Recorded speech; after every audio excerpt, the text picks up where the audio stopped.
Hello everyone and welcome to the second list of top 10 mods for Don't Starve in 2014 I'm doing this year. This is the fans' choice one, where everyone voted for their favourite mod of 2014. I left the poll running for 2 weeks, for 14 days, and it got 177 responses, which was very exciting. I covered over 100 mods over the year, so there was a lot to choose from, but I'm glad everyone decided to vote for their favourite. So let's get right into it and see what mods people voted for.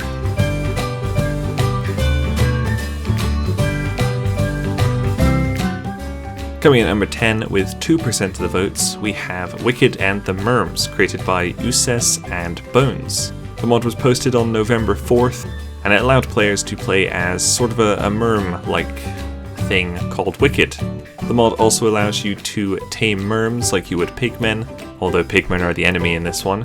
When I covered this, it still had a couple of updates to go, but there was a final update released at the end of November that allowed merms to wear hats and chop and mine for you if they were following you.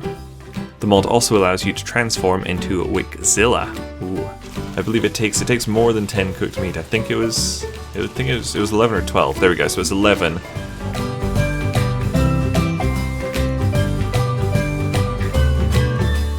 Coming in at number 9, also with 2% of the votes, is Weston the Wandering Cactus by Thundervolts.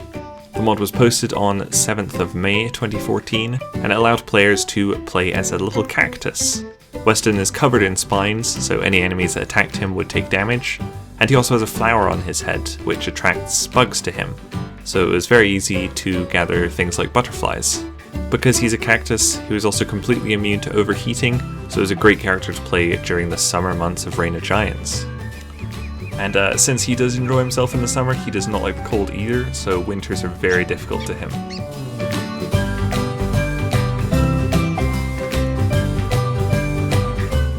At number 8, also with 2% of the votes, we have Old William Danninger by Mr. Tiddles aka Nickmick.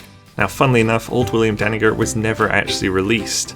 I had an early beta copy that Nickmick sent to me, that's how I recorded my video, but the mod was never actually released in 2014.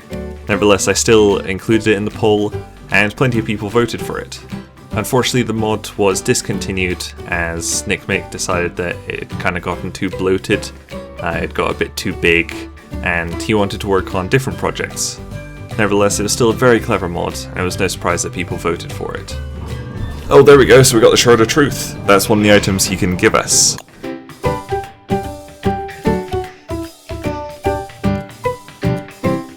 At number 7, with 3% of the votes, we have Golem by Kulislav and Mr. Hastings.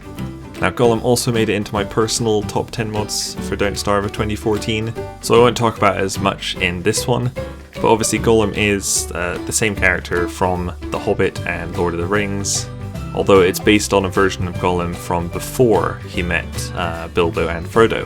One of the coolest features of Golem is that he is able to fish manually from ponds. He doesn't need a fishing rod, he can just pick fish right out of it. So Golem's special ability is he can actually go fishing without a fishing rod. There we go, he just got a fish.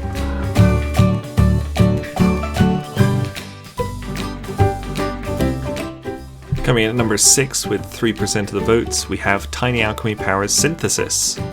This was also on my personal top 10 mods list, and it was made by Kulislav and posted first on February 19th. It's still one of my favourite mods ever, it's so expansive.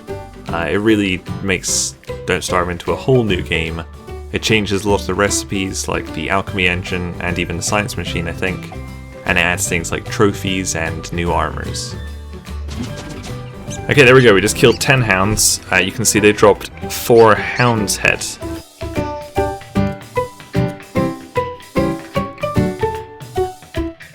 Coming in at number 5, we have Wraith, also known as Maxwell's Only Friend, again by Mr. Tiddles. This is Nickmick's second appearance on the Fans' Choice Top 10. Wraith was posted on June 27th, 2014, and has a really nice backstory as part of the Don't Starve universe. One of his coolest features is he has blades for arms, so he can't actually equip any tools like axes because he doesn't really have hands, he's got little spikes. Instead, he gets all kinds of cool arm guards that was part of the mod.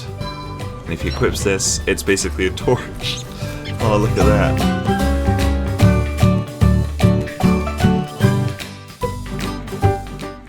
At number 4, with 6% of the votes, we have Warfarin, also by Nickmick aka Mr. Tiddles. That's the third one of this list. Nickmick decided to work on Warfarin after he got just kind of fed up with the old William mod, and also because he wanted a really difficult character, and that's what Warfarin is. Warfarin has a tiny amount of health, making him a really good character to use for really hardcore playthroughs, and is constantly identified as they, because Nickmick wanted Warfarin's gender to remain a mystery. You go and attack him.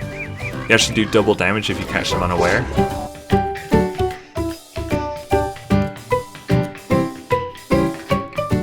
Coming in at number 3 with 7% of the votes, we have Dr. Gordon Freeman plus Combines. The mod was created by Deadpillar and posted on November 17th, 2014, and it's obviously a character mod from Half-Life. When I first posted the poll, I watched it very closely for the first, I think, week. I was refreshing it, almost every hour, I think. And Gordon Freeman was leading for, I think, pretty much the whole first week. It's a really well put together mod, and it's a definite must-have for fans of Half-Life. I haven't played Half-Life, and I still found it a very cool mod. Oh, so there's oh my god.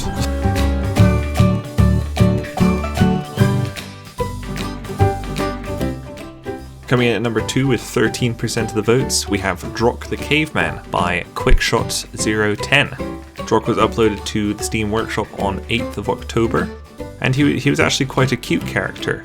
He came with a little rock friend called Wigston, and Drock was able to upgrade Wigston with like twigs to give old Wigston some hair. Drock also had 6 stages of hair growth, so he started off with a tiny little tuft on his head, but by the end he would have long hair and a nice shaggy beard that you could shave off. I covered it fairly early on, but in one of the later updates it looks like Drock can make some cave paintings, which looks very cool.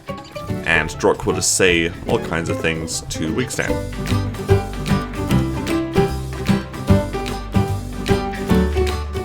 And finally, in at number 1, with an astounding 30% of votes, we have the Thunder Party mod by Brainy. It was originally posted on July 7th, 2014, and it was updated last in October. When I first covered the mod, it was just called the Thunder mod, and it only had one character called Thunder in it. Now, however, it has 4 different characters, all part of the same mod. As well as Thunder, there's now Charlie, Wavefast, and Fireball. It was fairly simple when I first covered it, with just one character and Thunder's special magic chain thing. But over the updates, it's added different kinds of hounds, new set pieces, such as a Lightning Maxwell statue, and of course new characters. Whoa! Whoa, look at that! That's crazy. So there you have it, the top 10 mods for Don't Starve released in 2014 as voted by the fans. 177 votes, 10 winners. I know a lot of people probably had their own opinions on what should have made it into the top 10 of 2013, so this was kind of a way for people to make their own lists, pretty much. Thanks everyone so much for voting, and I'll see you next year. Bye!